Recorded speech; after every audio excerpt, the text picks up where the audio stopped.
ইনকিলাব পার্টির ওসমান হাদি সাহেব, ইনকিলাব পার্টি, দুঃখিত, ইনকিলাব পার্টি যে মঞ্চ, ইনকিলাব পার্টির মঞ্চের সম্ভাব্য প্রার্থী, তিনি গুলিবিদ্ধ হয়েছেন। খান সাহেব, বিজয় দিবস উপলক্ষে আপনার শুভেচ্ছা বার্তা কি? বিজয় দিবস উপলক্ষে আমি আমার প্রিয় দল জেএমবির মহাসচিব, জিএমপি না বিএনপি, বিএনপির নায়েবে মোহতামিম যিনি আছেন, নাইবে মহতামিম না, মহাসচিব, বিএনপির মহাসচিব মর্জিনা না মির্জা,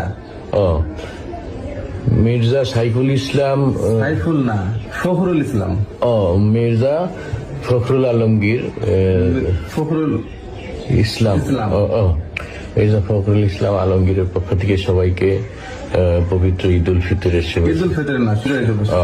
হ্যাঁ, মহান বিজয় দিবসের শুভেচ্ছা সবাইকে।